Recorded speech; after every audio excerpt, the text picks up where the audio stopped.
네, 반갑습니다. 마르스 김동석의 리얼 주식입니다.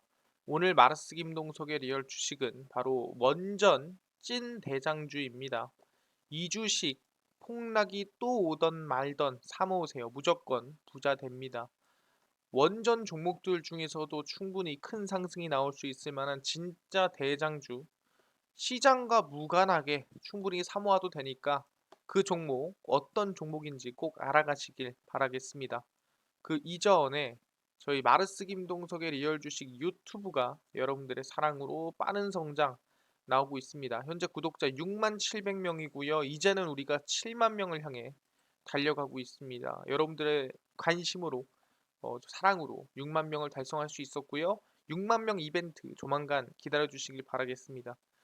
그래서 여러분들에게 너무 감사한 마음에 최근에 이슈가 되고 있는 2차 전지 시장 전망과 관련주까지 총정리한 자료집을 무료로 나눠드리고 있습니다. 저희 자료집을 어디서 받을 수 있냐라고 한다면 영상 끝까지 꼭 시청하셔라 말씀을 드리고, 이 자료집은 제가 직접 만든 자료집입니다. 그래서 2차전지 시장 전망부터 관련주까지 총정리를 한 자료집이니까 100% 무료로 모두 받아갔으면 좋겠다 말씀을 드리고, 이 자료집뿐만이 아니라 여러분들에게 도움이 될 수 있는 영상들 여러 개 매일매일 찍어드리고 있으니까 영상 시청하시고 우리 유튜브 구독, 영상 좋아요, 그 다음에 댓글까지 남겨주시면 너무나도 감사하겠다 말씀드리고, 이뿐만 아니라 나는 기법 강의에도 관심 많아요 하시면 맨 아래 저희 상한가 차트 연구소 유튜브 구독과 영상 시청까지 꼭 부탁을 드리도록 하겠습니다. 그래서 오늘의 주제는 바로 원전 찐 대장주입니다. 이 주식 폭락이 또 오던 말던 사모으세요. 무조건 부자 됩니다. 지금부터 시작하겠습니다.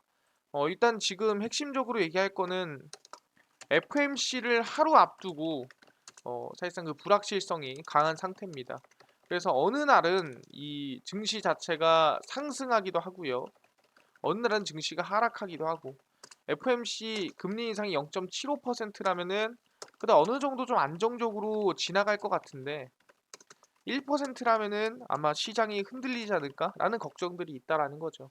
그래서 개인적으로 0.75% 금리 인상이 나올 확률이 85%, 1% 금리 인상이 나올 확률이 15%입니다. 왜 그러냐? 일단 중간 선거를 앞두고 있기 때문에 굳이 무리할 필요가 없다라는 소리고요. 그 다음에 이번 FMC가 이번 9월 이후에 11월도 있고요. 12월도 있습니다.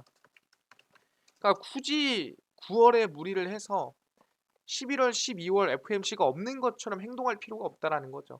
9월에 적당히 하더라도 흐름 보고 11월에 하든 12월에 하든 또 자이언트 스텝을 하면 되기 때문에 굳이 무리하지 않지 않을까라는 생각을 가지고 있는 상황입니다. 그렇더라도 걱정을 할 겁니다. 시장이 흔들리면 어떡하지? 그래서 원전 찐 대장주입니다.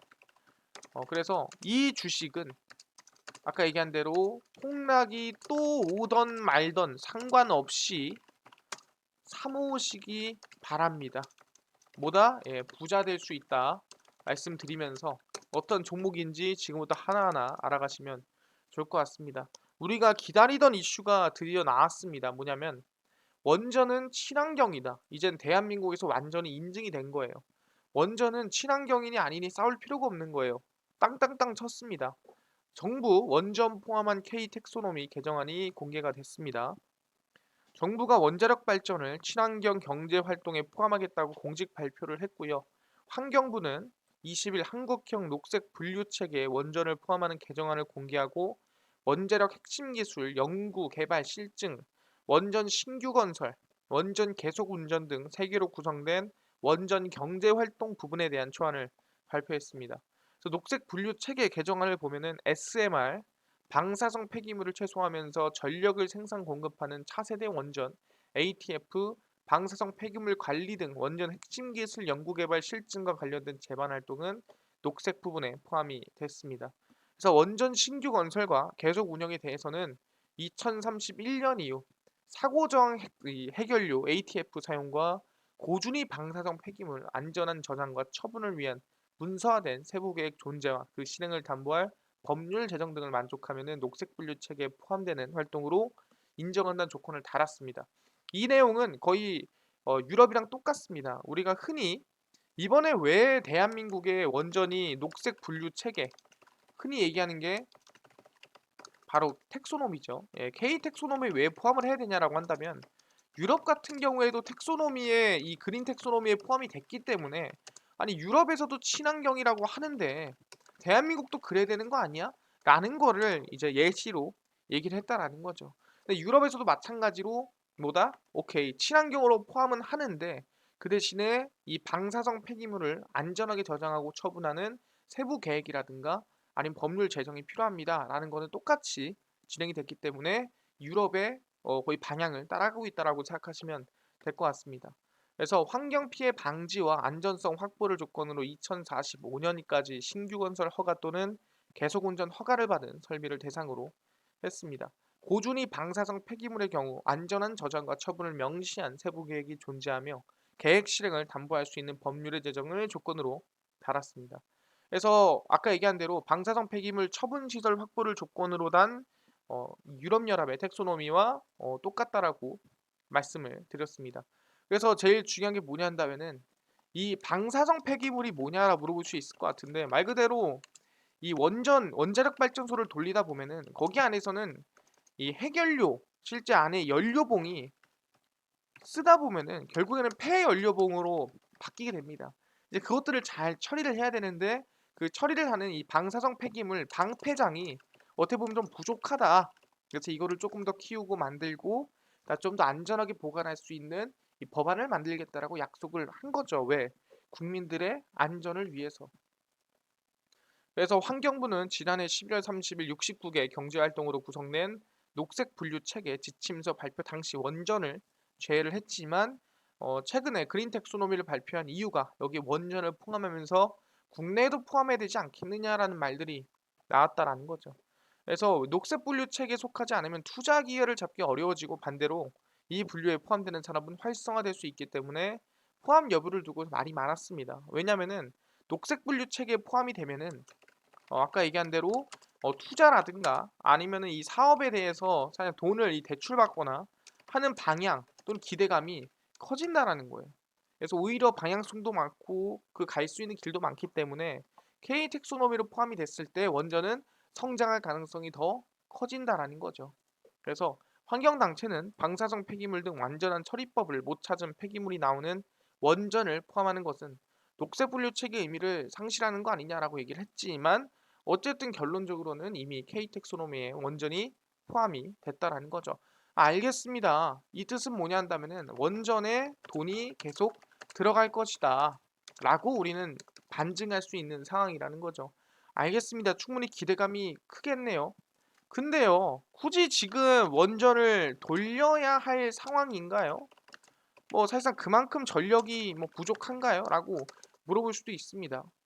신재생 에너지만으로는 부족하다라는 거예요. 태양광, 풍력 또는 여러 가지 에너지를 쓰더라도 지금 우리가 흔히 원전 없이는 이 전력을 계속 생산한다라는 게 불가능하다라는 거예요. 원전, 화력발전 풀가동 중입니다. 올겨울 역대 최악의 전력 수급 위기가 예상되는 가운데 정부가 원전과 석탄 화력발전을 최대한 동원하기로 얘기가 됐습니다. 신규 원전인 신한울 1호기를 올 하반기 가동하고 석탄 발전 가동률도 사실상 100%까지 높여 전력 생산량을 늘리기로 했고요. 자, 이 뜻은 뭐냐면은 지금 친환경으로 가고 있긴 하지만 당장에서는 우리가 친환경으로만 가버리면 전력이 부족하니 일단은 좀 이 급한 불부터 끄고 가자 이런 뜻입니다. 일각에서는 이미 문을 닫은 석탄 발전소까지 재가동해야 되지 않겠느냐고 얘기를 놔주고 있고요. 올 겨울 전력 수급 비상 상황을 대비해서 원전과 석탄 발전에 중점을 둔 대비책을 마련하고 있습니다. 사실상 석탄 발전은 원래 했었던 거고 원전은 하다 안 하다가 이번에 하는 거기 때문에 어떻게 보면은 원전에 좀 더 우리가 의미를 둬야 되지 않을까 생각을 합니다. 2019년 신고리 4호기 이후 처음으로 추가되는 신규 원전인 신한울 1호기가 11월 말 시운전을 마치고 가동을 시작합니다. 1400메가와트급인 신한울 1호기는 경북 지역 연간 전력 소비량의 약 23%와 맞먹는 전력을 생산할 수 있습니다. 그래서 문재인 정부 5년 내내 가동이 중단됐던 한빛 4호기도 7월부터 정비에 들어가 10월 말이면 정비를 마치고요. 승인을 받으면 충분히 다시 돌아갈 수 있는 상태입니다. 석탄 발전 같은 경우에도 미세먼지 계절 관리제를 탄력적으로 운영하기로 하면서 가동률이 약 20% 높아질 것으로 보이고 있는 상태입니다.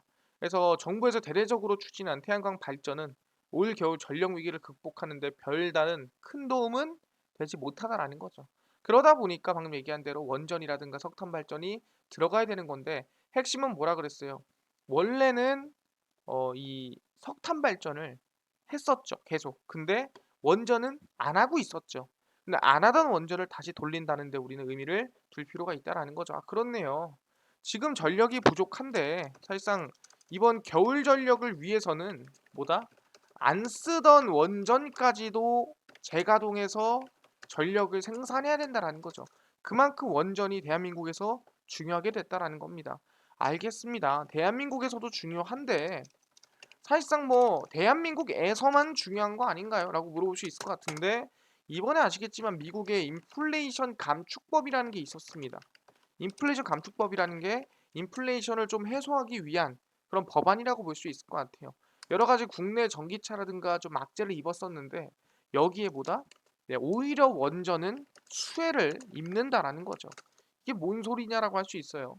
보시면은 미국 인플레이션 감축법에 따라서 원전에도 세금 혜택이 들어갑니다. 그래서 보시면 오히려 원전은 이득이라는 거죠. 미국 인플레이션 감축법이 태양광 등 신재생 에너지 외에 원자력 발전 산업에도 세금 혜택을 주기로 했습니다. 그래서 미국은 과거 34년 동안 원전 건설을 하지 않아 시공 능력이 거의 없는데 비교적 최근 건설 허가를 받은 원전은 모두 한국 기업이 참여했기 때문에 당연히 인플레이션 감축법 안에 원전이 들어갔다는 건 대한민국의 수혜가 들어간다는 게 당연하다라는 거죠. 미국 현지 언론과 원전 업계에 따르면 인플레이션 감축법에는 2024년부터 2032년 동안 이 원전에서 생산된 전기의 메가와트 시당 15달러 상당의 세액 공제를 제공하는 내용이 포함되어 있습니다. 신규 원전을 건설할 경우 설비 투자 금액의 30%에 대한 투자 세액 공제도 받을 수 있고요. 기존 석탄발전소 부지에 원전을 건설하면 추가 10% 세액 공제를 받습니다. 미국 원자력협회에서는 원전에서 생산되는 전력 1메가와트 시당 최대 44달러의 세제 혜택이 지속되는 것이라고 설명을 했고요. 아까 전에 우리 원전 한계에서 얼마가 나온다고 했죠? 1400메가와트시라고 얘기가 됐습니다. 그럼 1400메가와트시에다가 우리가 곱하기를 해보면 이제 방금 44달러로 했죠? 예, 여기서 44달러를 곱해보면 총 얼마? 예, 61,600달러 정도의 이제 세액 공제가 들어간다라고 생각하시면 될 것 같고 여기다가 이제 환율을 이제 대략 1,395원을 곱해보면은 대략 한 8,500만 원 정도의 이제 금액이 이 세제 혜택이 지속된다라고 생각하시면 될 것 같습니다. 그래서 워낙 친환경 에너지에 관심이 많아 원전이 덜 부각된 측면이 있지만 이 인플레이션 감축법에서 원전 사업을 육성하겠다는 의지가 충분히 담겨 있다라는 거죠. 미국에서 완공돼 가동된 원전은 2016년 테네시주의 와츠바 원전 2호기가 유일하고요. 2000년대 이후 건설에 착수한 원전은 예산이나 기술력 문제로 공사가 중단됐습니다. 그래서 폐쇄를 검토 중인 12개의 원전이 가동을 이어갈 것으로도 전망이 되고 있고 친환경 에너지를 위해서 신규 원전 발주도 진행이 기대되고 있는 상태입니다. 노후 원전 수면 연장이나 신규 원전이 발주될 경우 최대 수혜자로는 이 두산 에너빌리티 국내 기업이 좀 수혜를 입지 않을까 생각을 하고 있고요.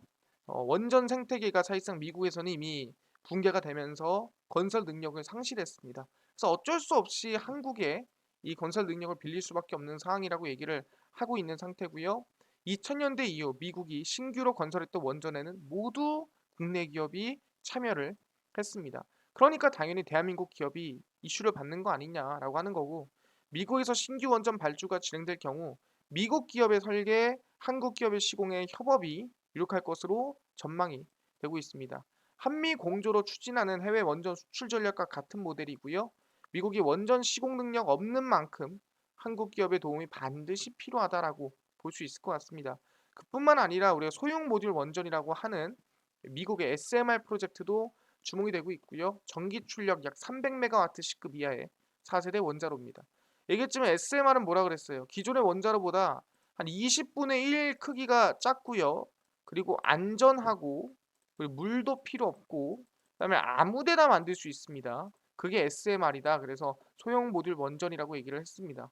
기존 대형 원전인 1400메가와트시보다 출력이 작지만 원자로와 냉각재 하나의 용기에 설치하기 때문에 기간이 짧고 비용이 적게 듭니다. 발전 효율과 안전성도 훨씬 높습니다. 아까 말씀드렸죠.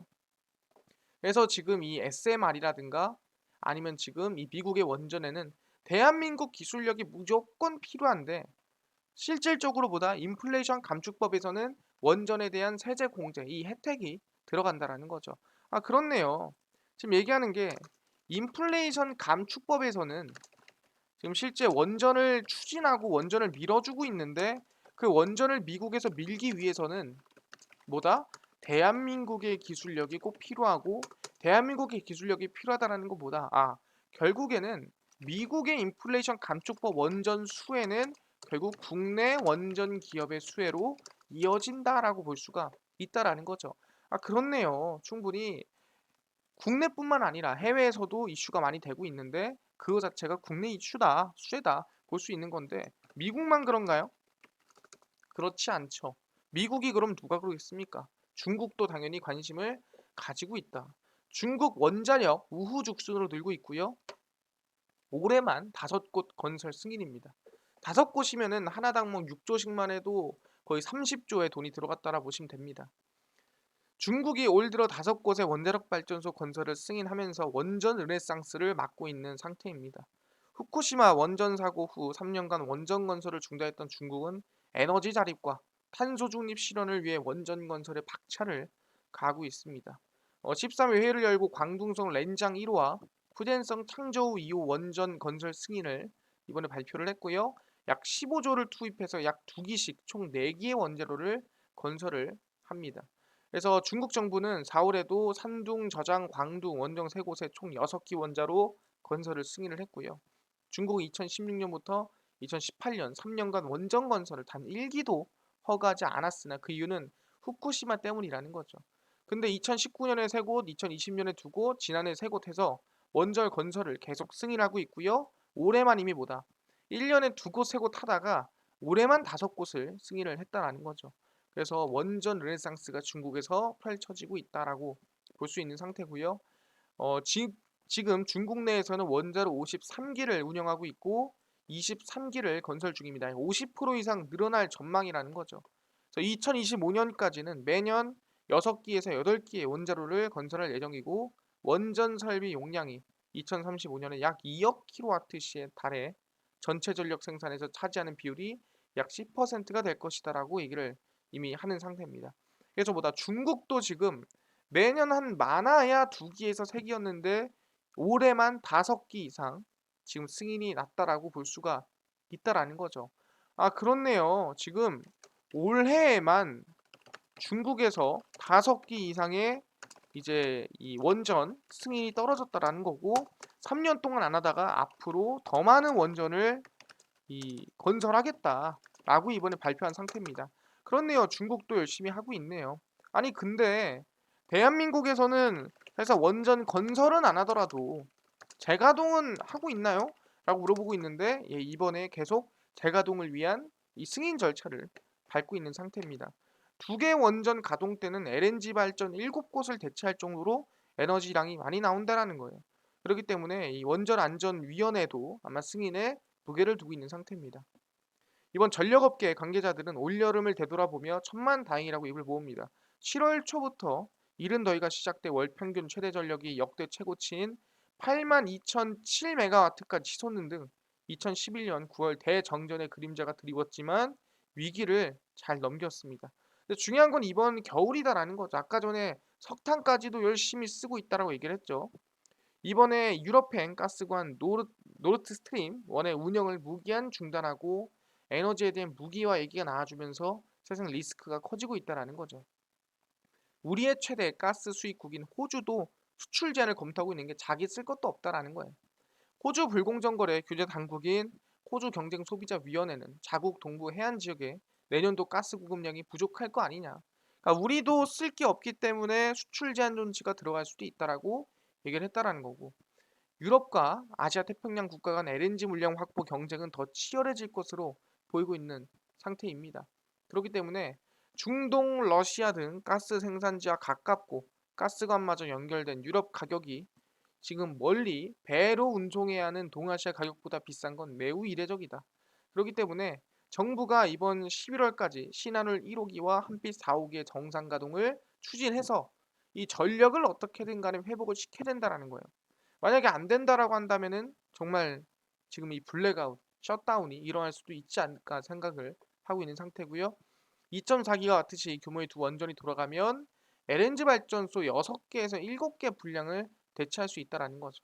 전력 수급이 그래도 나쁘지 않게 흘러갈 수 있는 부분이고요.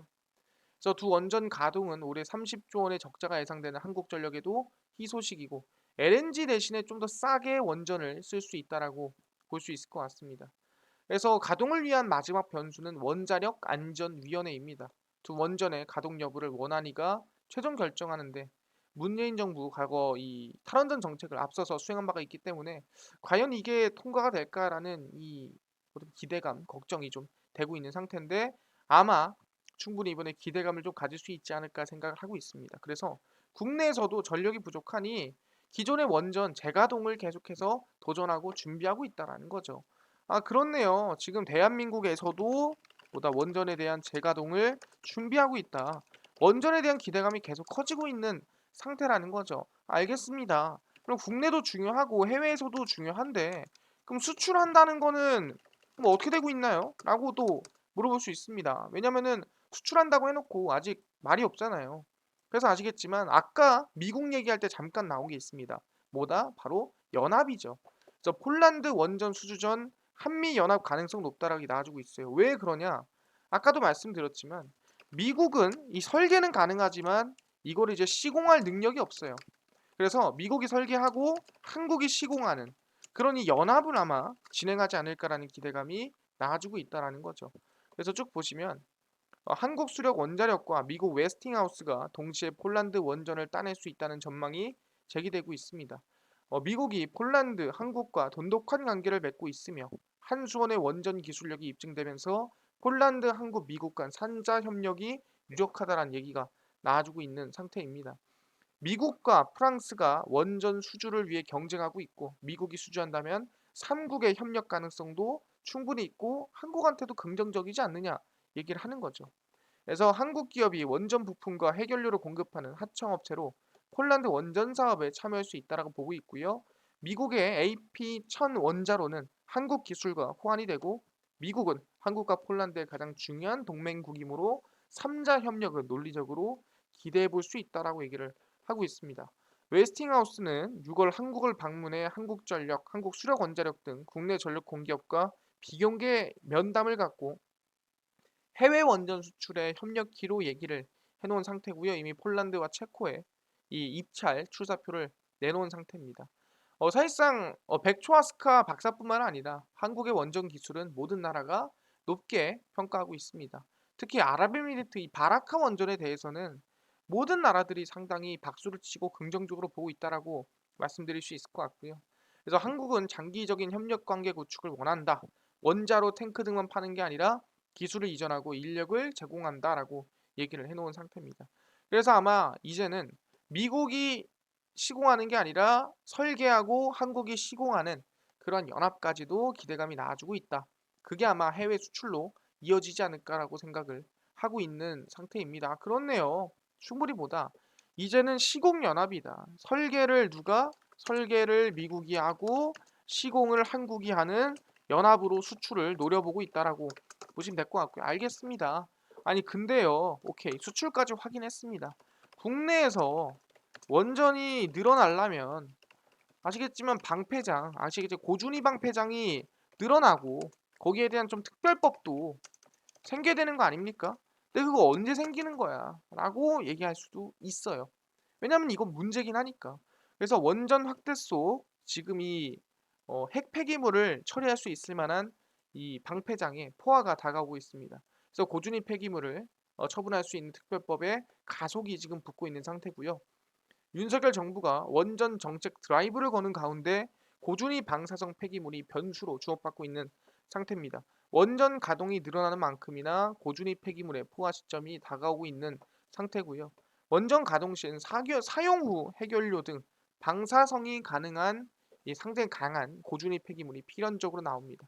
근데 이거를 잘 처리를 해야 국민의 안전을 담보할 수 있는 상태인데, 특히 기후 에너지 위기 속에서 원전 역할이 확대되면서 고준위 폐기물 처분의 필요성도 함께 커지고 있는 상태입니다. 특히 이 그린 텍소노미에 포함이 되면서 거기 안에서 고준위 이 폐기물을 어떻게 처리하는지가 K 텍소노미, 바로 이 친환경 원전에 대한 핵심적인 조건이라고 보시면 될 것 같습니다. 근데 이미 지금 방사선이 적게 나오는 중저준위 폐기물 처분 시설이 경북 경주에 있으나 사실상 고준위 폐기물은 아직 처분 부지를 확보하지 못했기 때문에 지금 좀 부족하다라는 거예요. 그래서 포화 시점을 보면은 2031년, 32년, 44년, 66년인데 얼마 안 돼 보이지만 이미 포화되는 시점이 지금부터 약 8년에서 7년이면은 포화가 된다라는 거죠. 그래서 현행법상 원전 부지 내 한시적인 건식 저장도 어렵기 때문에 이거는 사실상 만들어야 된다. 이 특별법을 진행해야 된다라고 얘기를 하고 있는 상태입니다. 그래서 지난달 이번에 고준위 방패물 특별 법안을 비롯해 법안이 3건이 국회에 올라가 있는 상태고요. 그래서 아마 충분히 이제 부지 확보라든가 여러 가지 시간을 포함하면은 약 13년 정도 걸릴 것으로 예상이 되고 있는 상태입니다. 그래서 이번에 쭉 보시면 고준위 폐기물 저장 시설에서 난 사고는 세계적으로 한 건도 없기 때문에 충분히 안정적으로 추진될 수 있을 만한 특별법이 마련이 돼야 된다라고 얘기를 하고 있는 상태입니다. 그래서 아마 이 부지라든가 선정 절차가 앞으로 좀 가속화되지 않을까라는 기대감이 나아지고 있는 상태고요. 아, 그렇구나. 이건 어떻게 보면 현실화죠. 고준위 폐기물을 처리할 수 있는 처리장이 생긴다라는 거, 또는 이거에 대한 법안이 통과된다라는 거는 이거는 현실화죠. 그건 기대감이 아니다. 원전을 늘린다라는 거는 말로만 하는 게 아니라 진짜로 늘릴 수 있는 이런 이 기반이 마련되고 있다라고 볼 수가 있다라는 겁니다. 아, 알겠습니다. 근데 이것만으로는 지금 굳이 원전에 관심 가져들 필요가 없는데요. 너무 중장기적인 이슈 아닙니까? 라고 하는데, 그래서 우리가 지금 관심을 가져야 되는 이유가 이겁니다. 바로 아시겠지만 빈살만 이 사우디아라비아의 왕세자가 이번 11월에 방한을 하고요. 이번에 정상회담을 진행하러 옵니다. 정부가 오는 11월 전후에 한국과 사우디아라비아 정상회담 개최를 추진합니다. 사우디에서 진행 중인 650조 규모의 세계 최대 건설 사업인 네옴시티와 현지 원자력 발전소 수주 프로젝트가 주요 우제로 오를 것으로 알려졌습니다. 그래서 성과에 따라서 국내 건설 또는 원전업계 제2의 중동붐이 불 수 있지 않느냐라는 얘기가 나와주고 있고요. 네옴시티 건설과 사회 간접자본 구축, 원전 건설에서 한국 기업의 참여가 주요 안건으로 검토되고 있는 상태입니다. 그래서 아마 이 네옴시티 플러스 원전 얘기가 이번에 11월에 나올 가능성이 크다라는 거고, 아, 그렇네요. 이번에 충분히 보다 11월에 빈살만 왕세자가 방한을 하면서 정상회담을 추진하고 그 정상회담 추진에 따라서 원전 얘기를 할 가능성이 상당히 높다. 기대감 가져보도록 하겠습니다. 알겠습니다. 그럼 이제 다시 한번 우리는 원전에 관심을 가져야 되는 부분들 알겠고요. 아까 얘기한 대로 제일 중요한 이 K 텍소노미에 포함이 됐다 생각하시면 될 것 같습니다. 완전 친환경이 됐다라는 거죠. 대한민국에서 공식적으로. 그래서 보성 파워텍, 그리고 한신기계, 오르비텍, 그다음에 G2 파워 이렇게 관심 가지시면 될 것 같고요. 이외에도 많습니다. 근데 대장 역할을 했던 종목들만 가지고 왔고요. 보성 파워텍입니다. 상당히 많이 눌려 있는 부분이기 때문에 관심을 가지고 있어야 되고요. 한신기계입니다. 당연히 눌림목이 첫 급등이 나왔던 구간 근처까지 와 있기 때문에 관심을 가지고 있어야 하는 부분이고요. 오르비텍입니다. 반등이 제일 크게 나왔죠. 그래서 이 반등세를 본다고 했을 때도 과거의 급등이 크게 나왔기 때문에 관심을 가져야 된다 얘기를 하고요. G2파워입니다. 최근에 무상증자로 인한 상승이 만들어졌고 이미 무상증자 상장까지 끝낸 상태이기 때문에 충분히 바닥에서 추세 전환이 한번 나올 수 있는 그런 구간이 보이지 않을까 예상을 해봅니다. 그래서 이 원전 관련주들 무조건 관심을 가지시고요. K텍소노미 포함된 거 알겠습니다. 플러스로 사우디 왕세자 방한으로 인한 원전 얘기 알겠습니다. 기대감 충분히 있겠네요. 오케이, 알겠습니다. 친환경 원전 관심 가지겠는데요. 이것뿐만이 아니라 아까 전에 2차 전지 시장 전망과 관련주까지 총정리한 자료집을 100% 무료로 나눠주신다고 하셨는데 어디서 받을 수 있나요?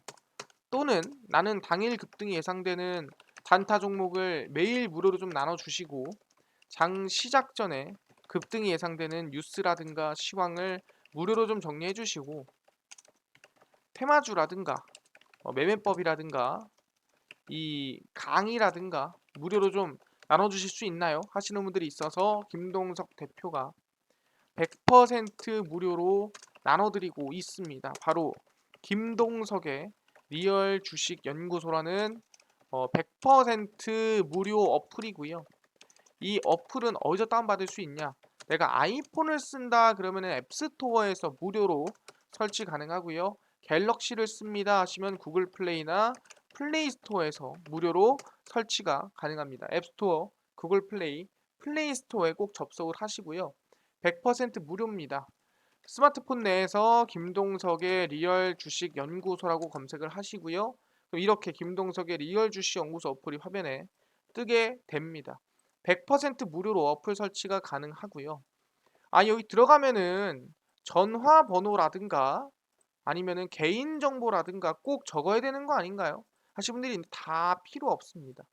전화번호, 개인정보 아무것도 필요 없이 들어가서 모든 자료 볼 수 있으니까 개인정보 적을 필요 아예 없고요. 100% 무료로 어플 설치하시고 꼭꼭꼭꼭 어플에 들어가시면은 이렇게 김동석의 리얼 주식 연구소 어플이 화면에 뜨게 됩니다. 당일 리얼 추천주가 당일 급등이 예상되는 종목을 무료로 알려드리고요. 급비 분석이 장 시작 전 시황입니다. 급비 자료가 테마주라든가 매매법이라든가 좀 무료로 나눠드리고 있고요. 아까 전에 2차 전지 시장 전망이라든가 관련주 자료집 어디서 받을 수 있나요? 당일 리얼 추천주 누르시고요. 들어가시면 5만 명 자료 공개 자료 이 글을 올려놨습니다. 이 글을 누르시면 100% 무료입니다. 무료로 자료집 다운로드 받을 수 있으니까 꼭꼭꼭 무료로 받아가셔라 말씀드리고 자료집뿐만이 아니라 보시면은 9월 21일 추천주, 20일, 19일, 16일, 15일 추천주 무료로 올려드리고 있으니까 추천주도 무료로 알아가시면 어, 좋을 것 같고요. 급비 분석은 장 시작 전 시황입니다. 해외 증시부터 국내 이슈까지 무료로 정리해드리니까 이것만 봐도 다른 이슈 볼 필요가 없습니다. 급비 자료는 그날 이슈가 있었던 종목들, 테마주들 정리해드립니다. 최근에 애플페이가 있었다. 애플페이가 왜 움직였으며 어떤 종목들이 있는지 정리를 다 해드리죠. 그래서 최근에 이슈가 있었던 종목들, 테마주들 다 정리해놨으니까 무료로 보시면 좋을 것 같습니다. 김동석의 리얼 주식 연구소입니다. 100% 무료 어플이고요. 개인정보 전화번호 다 필요 없습니다. 종목 시황 테마주 강의 다 무료로 알려드리니까요. 꼭꼭꼭 알아가시고요. 이뿐만 아니라 저희 마르스 김동석의 리얼 주식 유튜브 여러분들의 사랑으로 커가고 있습니다. 이제 구독자 7만 명을 향해 달려가고 있으니까요. 유튜브 구독, 영상 좋아요, 그 다음에 댓글까지 남겨주시면 너무나도 감사하겠다 말씀드리면서 오늘 영상 여기서 마치고 다음번에 더 좋은 영상과 구독자 6만 명 이벤트로 찾아뵙도록 하겠습니다. 감사합니다.